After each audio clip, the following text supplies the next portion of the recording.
Sahabat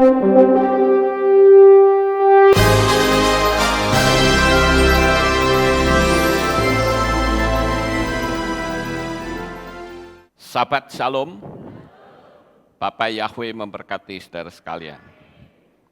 Pada pagi ini saudara-saudara saya ingin ajak untuk kita bersama-sama merenungkan firman Tuhan. Mari kita buka kitab suci kita di dalam kitab Markos. Kitab Markos pasal 8, kita akan membaca 3 ayat saja. Markos 8 ayat 1 sampai ayat yang ketiga. Saya akan bacakan, demikianlah bunyinya. Pada hari-hari itu, ketika kerumunan orang menjadi sangat besar jumlahnya dan tidak memiliki apa yang dapat mereka makan, Yesua seraya memanggil para muridnya, dia berkata kepada mereka, "Aku berbelas kasihan atas kerumunan orang ini, karena sudah 3 hari mereka tinggal bersamaku dan mereka tidak mempunyai apa yang dapat mereka makan. Dan ketika aku membiarkan mereka yang lapar pulang ke rumahnya, mereka akan pingsan di jalan sebab beberapa orang dari mereka telah datang dari jauh." Sampai di sini pembacaan kitab suci kita.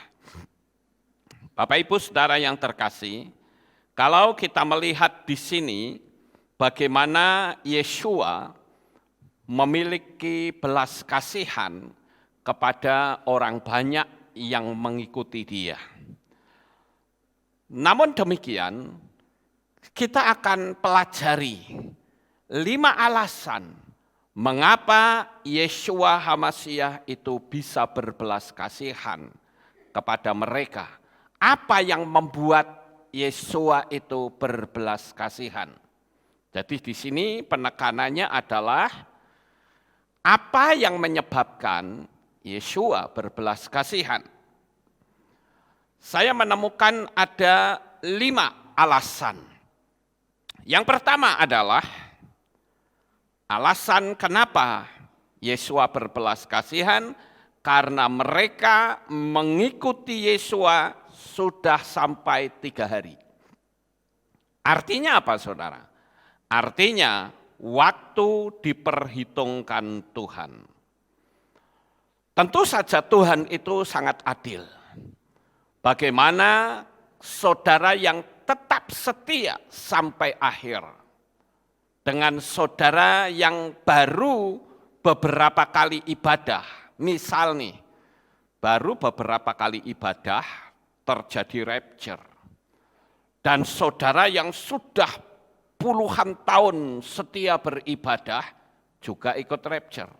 Kira-kira di sananya itu upahnya besar mana saudara? Oh, besar yang sudah lama. Itulah keadilan Tuhan, saudara-saudara. Artinya waktu diperhitungkan Tuhan. Jadi lamanya saudara beribadah itu sama saja dengan saudara menumpuk berkat di Samayim. Sekarang yang menjadi pertanyaan kecil bagi kita adalah, akan saudara pergunakan untuk apakah waktu yang Tuhan berikan itu? Ada orang yang membuang-buang waktu. Ada pula orang yang mempergunakan waktunya untuk mengembangkan talentanya.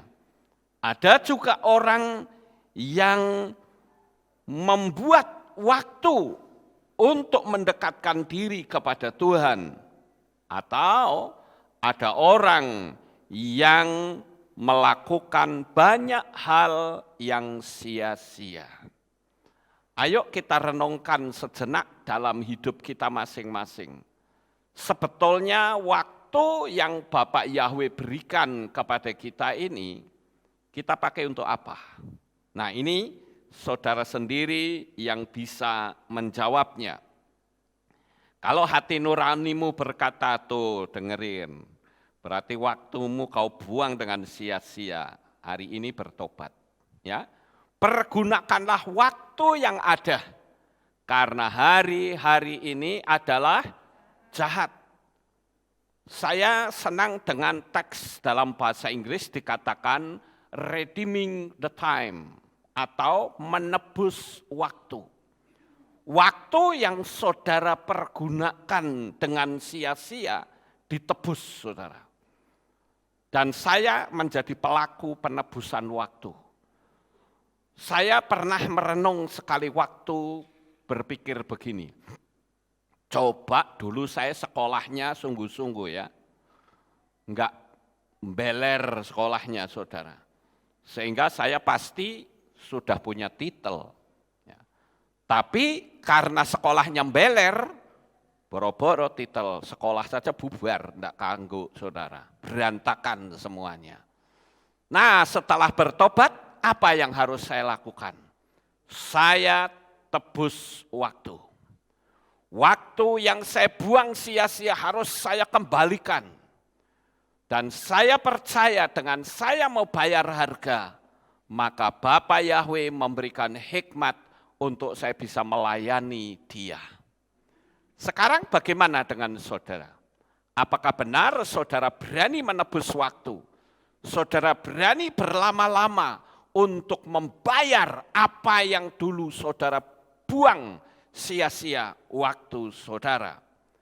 Bapak Ibu, kita harus tahu bahwa kita ini sedang kejar-kejaran dengan waktu. Hari-hari ini berjalan dengan sangat cepat sekali. Artinya adalah bahwa tidak lama lagi Yeshua HaMasyiah akan datang untuk yang kedua kali. Jadi jangan sampai saudara nanti terlambat dan tidak ada lagi kesempatan. Ayo pergunakan waktu yang ada untuk melayani pekerjaan Tuhan. Dan saya katakan melayani itu tidak harus di panggung ini, enggak harus saudara. Saudara bisa melayani, membesuk teman-teman saudara. Saudara bisa melayani untuk doa, khususnya untuk pembangunan yang sekarang kita sedang kerjakan. Saudara juga berdoa mengunjungin orang-orang yang sakit. Tidak harus ikut tim besuk, tapi saudara punya keinginan sendiri. Itu salah satu bukti bahwa saudara menebus waktu. Sama seperti dulu ketika saya ada di Comal sana, ya, saya pergunakan waktu untuk melayani. Saya bikin mesin babat, saya membabatin rumput-rumput. Saya pasang listrik, waktu itu ada listrik masuk desa. Ya, jadi banyak hal yang saya lakukan. Kenapa? Karena waktu sudah pernah saya buang dengan sia-sia. Itu alasan pertama, ya, bahwa waktu itu diperhitungkan oleh Tuhan. Sekarang alasan yang kedua. Kenapa Yeshua berbelas kasihan? Di ayat yang kedua sangat jelas sekali saudara-saudara. Aku berbelas kasihan atas kerumunan orang ini. Yang pertama karena sudah 3 hari mereka tinggal bersamaku. Waktu diperhitungkan. Kemudian dan mereka tidak mempunyai apa yang dapat mereka makan. Artinya apa saudara? Orang yang tidak mempunyai makanan itu artinya sama dengan orang yang sedang mengalami gangguan perekonomian. Jadi kalau hari ini ada di antara saudara yang sedang mengalami gangguan dalam perekonomian, saya katakan Yeshua berbelas kasihan kepada saudara. Jadi kalau Yeshua berbelas kasihan, bagaimana dong sikap kita? Sikap kita adalah meyakini bahwa perekonomianmu Bapak Yahweh sanggup memulihkannya. Haleluya. Jadi saudara-saudara, kalau kita yakin bahwa Yeshua itu berbelas kasihan, maka apa yang terjadi Saat saudara menghadapi kondisi seperti ini, bukannya saudara malah khawatir, bukannya saudara malah was-was, bukannya saudara malah takut, tapi justru Yesualah yang sudah mempersiapkan persediaan makanan. Artinya apa saudara? Yesua akan mencukupi seluruh kebutuhan hidup saudara. Ini yang membuat Yesua berbelas kasihan. Saya mau tanya, dari sekian banyak orang, itu kalau nggak salah ada 4.000 orang, yang saya pertanyakan siapa di antara mereka yang mengajukan permohonan untuk mendapatkan makanan?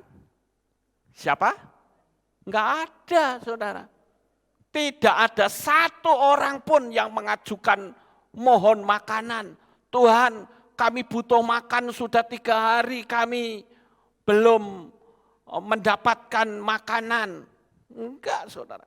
Justru Yesua yang tergerak oleh belas kasihan, dia tahu betul orang yang sedang tidak ada makanan. Jadi hari ini, saya katakan Yesua juga tahu betul kondisi perekonomian saudara. Jangan khawatir, jangan takut, jangan lemah. Tetapi yakin saja, dari ke-4.000 orang, sekarang pertanyaannya saya balik. Siapa yang tidak mendapatkan makanan? Enggak ada saudara. Semua mendapatkan makanan, bahkan makanan itu sampai sisa, saudara. Itu dahsyatnya Bapak Yahweh. Ya, Yesua itu adalah Bapak Yahweh sendiri yang turun ke dalam dunia ini dalam wujud manusia. Ayo, mulai sekarang berpikirlah bahwa Dia itu sangat memikirkan ekonomi saudara. Karena apa? Karena jemaat 4.000 orang itu pikirannya ke Yesua terus, saudara. Dia nggak memikir kemana-mana, pokoknya Yesua dah. Bayangin aja, sampai 3 hari mereka nggak makan. Nggak dapat makan, mungkin makanannya kan dimakan tiap hari itu ya, sampai habis, nggak punya lagi, saudara. Dan Yesua bilang, mereka tidak punya makanan. Jadi Yesua berbelas kasihan. Saya jadi ingat dengan seorang janda di Sarfat. Bukan janda yang kaya, tetapi janda yang miskin. Ini ada peristiwa yang aneh, saudara. Janda miskin bisa memelihara seorang nabi sampai musim kering itu berakhir. Kira-kira kalau dipikir masuk akal enggak saudara? Saya kok katakan enggak masuk akal itu.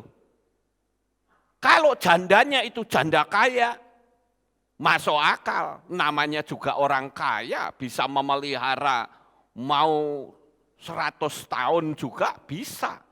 Lah ini janda miskin yang pada waktu itu hidupnya adalah merupakan hari terakhir. Seorang janda yang sedang mencari kayu untuk membuat roti. Sementara janda itu hanya punya segenggam tepung dan sedikit minyak dalam buli-buli. Perhatikan kata buli-buli. Buli-buli itu kecil saudara. Beda sama gentong, kalau gentong itu gede. Itu buli-buli saudara. Dan hari itu adalah hari terakhir hidupnya.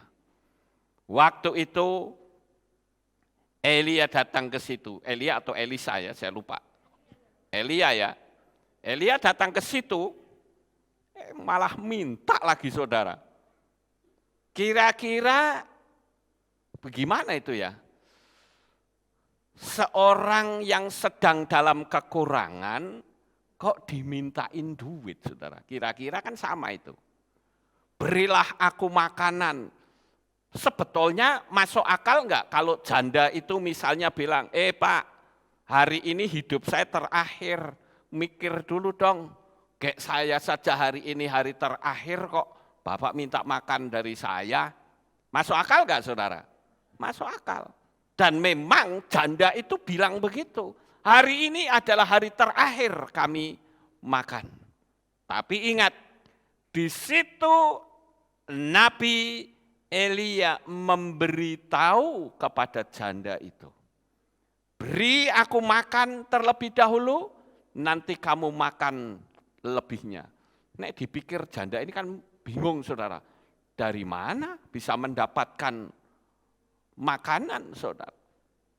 Dan singkat cerita, janda itu terpelihara oleh Tuhan. Artinya apa? Orang yang mau menyerahkan hati sepenuhnya kepada Bapa Yahweh, sekali-kali tidak akan pernah dipermalukan. Hari-hari ini banyak sekali orang yang mengeluh. Karena apa? Karena dia harus dipecat dari pekerjaan. Karena tidak menerima tanda bilangan binatang itu. Banyak yang dipecat, cuman sayangnya ketika dipecat dia langsung khawatir. Waduh, mati panganku. Tapi sekarang saya beritahu, ketika engkau diperlakukan seperti itu oleh 666, katakan, Bapa Yahweh itu sanggup memelihara hidupku. Bahkan kalau dia berbicara, engkau hidup 1000 tahun lagi, kita akan hidup 1000 tahun lagi. Jadi hidupmu itu tergantung dari apa yang kau ucapkan. Oleh karena itu, jangan pernah ragu akan kemahadahsyatan Bapa Yahweh. Dia adalah Tuhan yang tak terbatas dalam otak. Saya beritahu, kondisi seperti apapun, Bapa Yahweh itu sanggup memberkati saudara dengan sangat berkelimpahan. Haleluya. Musim kering itu bukan 1-2 tahun loh saudara. 3,5 tahun. Itu musim kering yang sangat lama sekali. Tapi toh Tuhan memelihara janda ini. Dan saya juga percaya, kalau misalnya musim kering ini bisa mencapai 100 tahun, janda itu pun akan terpelihara sampai dia mati, saudara. Itulah kemahakuasaan dari Bapa Yahweh. Jadi hari ini, ayo saudara-saudara yang merasa saudara dipecat karena tanda bilangan binatang itu, jangan takut. Bapa Yahweh memelihara hidupmu. Bahkan kalau Tuhan berkata hidupmu 1000 tahun lagi, engkau akan bisa hidup 1000 tahun lagi. Karena firman Tuhan katakan apa? Manusia hidup bukan oleh roti, melainkan setiap firman yang keluar dari mulut Elohim. Jadi tergantung, kalau Elohim bilang kamu hidup 100 tahun lagi ya nak, kita akan hidup 100 tahun. Tidak ada perkara yang mustahil, saudara-saudara. Memang kita terkadang mengalami posisi, bahkan belum sampai loh, seperti janda di Sarfat. Janda di Sarfat ini benar-benar total hari itu hari terakhir.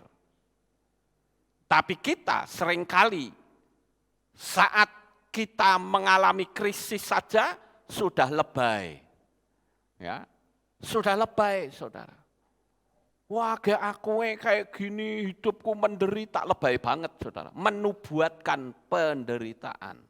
Tapi ketika penderitaan itu benar-benar datang, yang disalah-salahkan Tuhan. Padahal yang menubuatkan adalah dirinya sendiri. Makanya saya katakan, ayo berubah. Cara kita bicara. Cara kita bertindak. Yakin bahwa Bapa Yahweh itu selalu melihat kehidupan saudara. Pribadi lepas pribadi. Sekarang yang ketiga, apa yang membuat Yesua berbelas kasihan?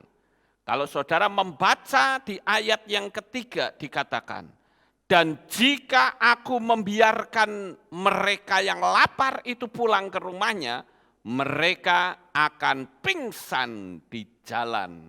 Nah, perhatikan kata mereka akan pingsan. Artinya apa, saudara? Artinya daya tahan kita diperhitungkan oleh Tuhan. Elohim itu tahu kekuatan kita. Ia tidak membiarkan kita mati dalam perjalanan hidup di dunia ini. Beberapa hari yang lalu, saya mendapatkan WA dari seseorang yang siap untuk bunuh diri. Saya katakan bunuh diri itu berarti jalan tol menuju ke neraka. Saya tanya apa sih penyebabnya kok kamu begitu kuat banget pengen bunuh diri.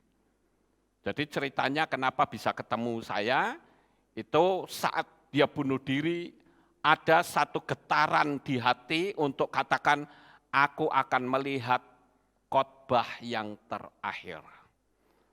Ternyata dia menemukan khotbah saya. Waktu itu di-reject, saudara-saudara. Muncul lagi. Di-reject lagi, muncul lagi, saudara. Akhirnya dia dengerin khotbah saya dan dia mengontak saya, saudara-saudara. Saya bilang, kamu pikir dengan bunuh diri selesai masalahmu? Penderitaanmu akan jutaan kali lipat dari sekarang. Saya ceritakan macam-macam. Nah, saya katakan dalam menjalani hidup ini, terkadang beratnya beban itu kita bertanya, sebetulnya Tuhan itu tahu atau tidak? Apa yang menyebabkan orang ini memiliki keinginan bunuh diri yang kuat? Karena dia ini katakan, dia bilang begini, saya itu orangnya murah hati loh Pak. Saya ini hidupnya berkelimpahan. Saya banyak membantu orang. Tetapi pada saat saya menghadapi krisis yang luar biasa, saya hanya minta tolong sedikit saja. Bahkan saya minta tolong bukan orang lain, ke orang tua saya sendiri. Saya ditolak, dibully habis-habisan. Mereka tidak ingat bagaimana saya memperlakukan mereka dengan baik. Saya kecewa luar biasa. Saya bilang hapus energi seperti itu. Saya harus bimbing dia, saudara-saudara. Jadi saya katakan, dalam menjalani hidup ini, terkadang beratnya beban itu kita bertanya, sebenarnya Tuhan itu tahu atau tidak. Saya katakan, dia paham betul karena Yesua pernah mengalami penderitaan yang sangat luar biasa. Hati-hati dengan berita-berita yang menakutkan tentang dunia. Misalnya dunia perdagangan sekarang kan sedang digoncang. Ya, ada berita yang mengatakan inilah saatnya goncangan-goncangan besar sedang dilancarkan oleh Triple Six untuk menggoyang dunia perdagangan. Sebentar lagi harga-harga akan melambung tinggi dengan cara yang sangat luar biasa. Orang jadi takut, gemetar. Ya.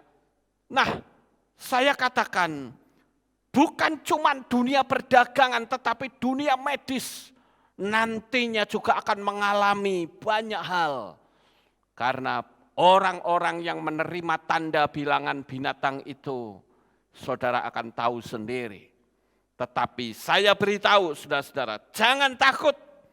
Saudara harus fokus kepada kemampuan dan kedahsyatan Bapa Yahweh. Kalau saudara mendengar berita-berita itu, saudara menjadi lemah, menjadi ngelokro.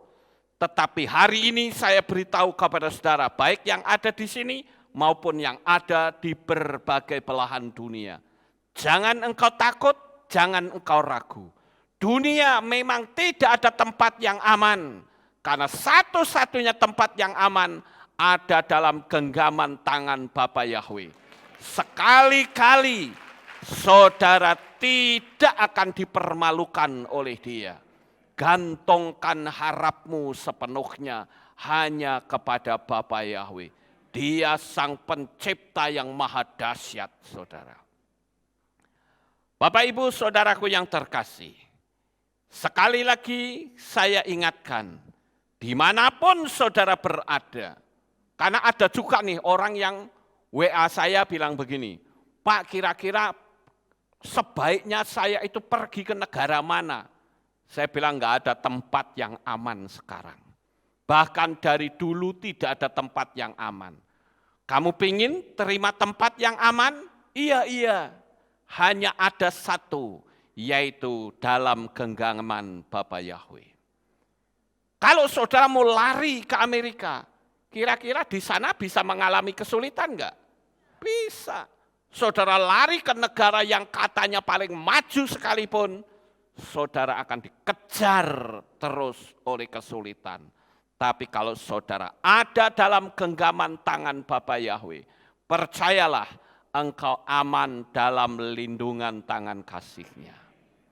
Sekarang yang keempat. Apa yang membuat Yesua berbelas kasihan? Yang keempat ada di ayat yang ketiga, dikatakan, mereka akan pingsan di jalan, sebab beberapa orang dari mereka telah datang dari jauh. Artinya apa saudara? Artinya jarak itu diperhitungkan. Dia tahu jarak saudara dalam beribadah. Makanya saya katakan, sekalipun saudara jauh dalam beribadah, saudara setia, upahnya sangat berbeda. Loh, kalau saya itu masuk ke Kehilat ini dari atas tinggal turun, saudara. Bahkan kalau dikasih pelaraan, saya tinggal pelarak dari atas atau masuk ke sini. Ya, kasih perosotan, saya tinggal nyikap perosotannya langsung bisa sampai di sini. Lah saudara yang dari jauh datang ke tempat ini, Tuhan juga memperhitungkan itu. Jarak itu diperhitungkan. Dia tahu saudara meluangkan waktu yang sangat berharga dari jarak yang jauh datang ke tempat ini, itu adalah bukti saudara mencintai Tuhan dan saya katakan setialah. Saudara yang ikut streaming dari berbagai daerah dan penjuru dunia manapun, saya katakan setialah, mumpung belum ada great reset. Kalau sampai ada great reset, saudara tidak lagi bisa mengikuti streaming dari kami. Oleh karena itu, ayo di-download sebanyak-banyaknya videonya. Sehingga kalau nanti terjadi great reset, saudara bisa ibadah sendiri dengan video-video yang lama. Ya, karena saya yakin waktunya pasti akan sampai dan khususnya kedatangan Tuhan sudah ada di depan mata. Setialah sampai akhir. Haleluya. Sekarang yang terakhir, yang kelima. Di sana dikatakan apa? Mereka mengikuti Yesua tetapi tidak bersungut-sungut. Nah, itu yang membuat Yesua berbelas kasihan. Saudara tidak pernah ada menemukan cerita ini, ada satu orang yang bersungut-sungut, enggak ada saudara. Enggak ada yang gersula, kok sampai sekarang enggak ada sini panitia makanan, enggak ada saudara. Mereka ikut-ikut aja. Jadi karena mereka tidak bersungut-sungut, maka Tuhan berbelas kasihan. Bandingkan bangsa Israel dalam perjalanan dari Misraim menuju ke Kanaan, dari Mesir ke Kanaan. Itu kan saya katakan perjalanan menuju janji Tuhan. Isinya apa saudara? Bersungut-sungut, kurang makan, bersungut-sungut keluar sungutnya saudara. Ya, kurang minum, bersungut-sungut lagi. Masalah jasmani tidak percaya. Mulutnya menjadi penutup berkat. Mulutnya menjadi penutup rezeki bagi dirinya sendiri. Sekali lagi saya katakan, kita sudah belajar hukum the law of attraction, hukum daya tarik menarik. Dan salah satu penghalang mujizat adalah mulut kita. Ketika kita berbicara hal-hal yang buruk, maka hal-hal yang buruk itu yang datang kepada kita. Jaga mulut kalau mau lancar berkatnya. Oleh karena itu, daripada untuk bersungut-sungut, daripada untuk nyinyirin orang, bagaimana kalau dipakai buat menubuatkan hal-hal yang besar buat diri saudara sendiri. Ayo yang tukang nyinyir, mungkin di sini enggak ada ya, kita semua sudah ahlinya saudara, belajar untuk tidak nyinyirin orang. Nah, tapi bagaimana dengan saudara yang mengikuti streaming ini? Apakah saudara adalah bagian dari nyinyier, ya, tukang nyinyir? Nah, bertobat saudara, karena mulutmu akan menutup mujizatmu sendiri. Kita lihat bagaimana bangsa Israel itu juga ketika dikejar-kejar Firaun, mulut mereka nyinyir juga saudara. Padahal mereka kan harusnya tahu, lah ini bangsa Israel, orang Mesir plus Firaun kan jauh di sana. Kan ada sekat saudara, betul nggak? Sekatnya itu kan api Tuhan, kok bisa loh nggak kelihatan? Harusnya kan mungkin orang Israel bisa menari-nari. Kamu mau kejar dengan kekuatan militer sekalipun, nggak akan bisa menjamah tubuh saya. Karena di situ ada api Tuhan. Kan mestinya begitu saudara. Kenapa yang dilihat bukan api Tuhan yang menjaga, tetapi Firaun yang sedang mengepung? Aneh sekali. Bukankah hal itu sering kali terjadi saudara? Ketika kita mengalami krisis, ketika kita sedang takut, kita fokus bukan kebesaran Tuhan, tetapi kita fokus pada masalah, sehingga masalahnya muncul sebagai raksasa. Tapi hari ini saya beritahu, biarlah di hari Sabat ini menjadi awal dalam hidup saudara untuk hidup berkemenangan sampai selama-lamanya. Sukses besar untuk saudara. Bapak Yahweh memberkati. Haleluya. Kita tunduk kepala dan kita akan berdoa. Kami mengucapkan terima kasih dan syukur kepadamu ya Bapak Yahweh. Pagi ini kami bersama-sama telah mendengarkan renungan firman-Mu. Biarlah apa yang kami renungkan boleh kami tanamkan di dalam hati kami. Karena kami tahu hati-Mu adalah hati yang penuh belas kasihan. Terpujilah Engkau Bapa, di dalam nama Adonai Yeshua HaMashiach kami sudah berdoa. Amin. Haleluya. Kita akan dengar pengumuman. Shalom, berjumpa kembali dalam Aleftal Breaking News. Berikut kami sampaikan pengumuman minggu ini.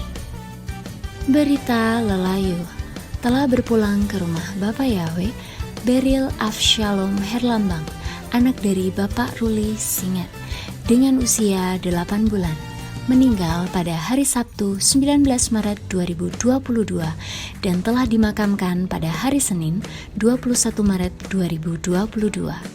Berita Lelayu, telah berpulang ke rumah Bapak Yahweh, Bapak Untung Sudarto, suami dari Ibu Aiwa, usia 51 tahun, meninggal pada hari Senin 21 Maret 2022 di alamat Rusunawati Dar dan telah dimakamkan pada hari Rabu 23 Maret 2022 pukul 11 siang di TPU Kiriloyo. Akan dilangsungkan pemberkatan pasangan Andre Christian Tanzil dan Yemima Kurniawati pada hari Sabtu 2 April 2022 pukul 14.30 waktu Indonesia Barat yang bertempatkan di Borobudur Golf Magelang. Pengumuman ini hanya sebagai informasi dan bukan sebagai undangan. Hadirilah Hari Raya Pesach pada hari Kamis 14 April 2022 pukul 6 sore dengan tema Celebrate of Pesach atau Festival of Freedom. Hadirilah Hari Raya Matzah atau roti tidak beragi pada hari Jumat 15 April 2022 pukul 6 sore dengan tema Hidup yang Baru dalam Hamasia. Dan hadirilah Hari Raya Bikurim atau Buah Sulung yang akan diadakan pada hari Minggu 17 April 2022 pukul 6 pagi dengan tema Persembahan Sulung. Dan dalam rangka memeriahkan rangkaian perayaan 7 Hari Raya, Panitia 7 Hari Raya akan mengadakan beberapa rangkaian acara. Yang pertama, lomba mewarnai dan melukis tingkat SD dengan kategori anak sekolah minggu. Kedua, lomba cerdas cermat kitab suci dengan kategori pra-remaja dan youth. Dan ketiga, lomba video TikTok Selamat Paskah 5782 dengan kategori jemaat umum. Lomba ini dibuka untuk seluruh KPI cabang se-Jawa Tengah dan Kehilat Pengagung Yahwe se-Jawa Tengah. Pelaksanaan lomba akan diadakan pada tanggal 17 April 2022 yang dilaksanakan di Kehilat Aleftau Magelang. Pendaftaran akan ditutup pada tanggal 16 April 2022. Untuk informasi lebih lanjut, dapat menghubungi Saudara Petra di nomor 089 613 000369 atau Ibu Rahma di nomor 081 326 238 338. Demikian pengumuman minggu ini. Sukses besar, Bapak Yahwe memberkati. Itulah pengumumannya dan saya akan membacakan ucapan terima kasih dari keluarga Aiwa. Shalom, salam sejahtera bagi kita semua. Bersama ini saya, Aiwa, mengucapkan terima kasih yang sebesar-besarnya kepada Bapak dan Ibu Gembala Lukas Sutrisno, Divisi Sosial KPI Aleftau, seluruh jemaat KPI Aleftau Magelang, atas perhatian dan kasihnya kepada suami saya, Untung Sudarto, yang telah berpulang ke rumah Bapak Yahwe pada hari Senin, tanggal 21 Maret, dan telah dimakamkan pada hari Rabu 23 Maret di TPU Giriloyo. Kiranya Bapak Yahwe senantiasa memberkati dan membalas semua kebaikan Bapak, Ibu, Saudara terkasih. Amin. Hormat saya, Aiwa. Sudah saya bacakan, kita akan akhiri kebaktian kita. Saya mengundang Bapak, Ibu, Saudara kita bangkit berdiri, kita tutup dalam doa. Terima kasih Bapak Yahwe, selesai sudah ibadah kami, dari awal pertengahan sampai pada akhirnya. Sebentar lagi anak-anak-Mu akan pulang ke rumah mereka masing-masing. Jaga lindungi peliharakan mereka sampai di rumah dengan selamat. Pertemukan kembali pada jam-jam ibadah mendatang di dalam ikatan tali kasih-Mu.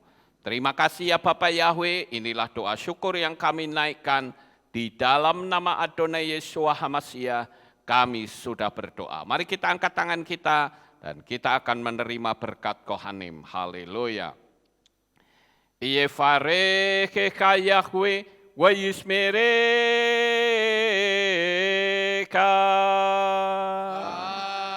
Amin. Ken yehirasa. Yair Yahweh panau eleka. Wichunecha.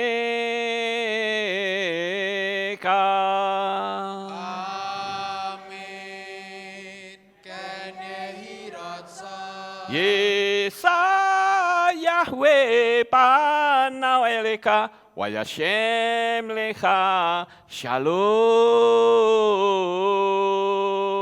Amin. Ken yehirasa. Baruk atabair ufaruk atabasadeh. Engkau akan diberkati di kota dan kau akan diberkati di ladang. Amin. Baruk peripitne kau friat mat kau fri fahim teka shekar alapeka wa esterotroneka.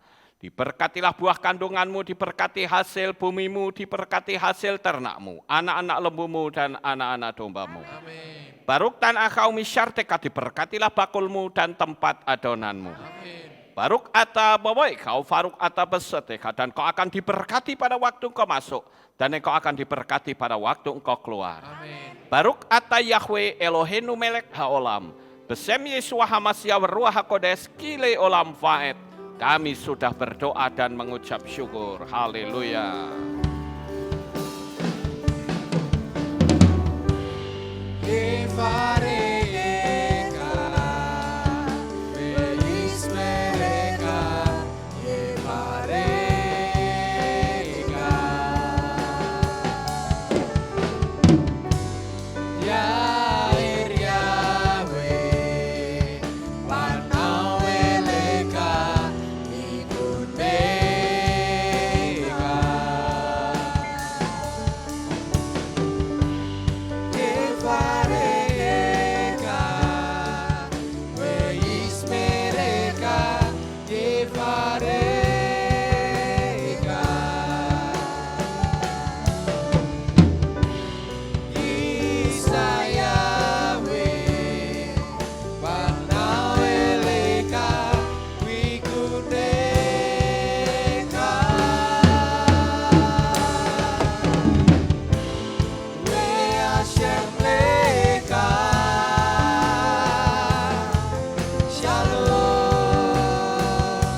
selamat pulang, selamat beraktivitas. Bapak Yahweh memberkati. Dikala ku berdoa, teringat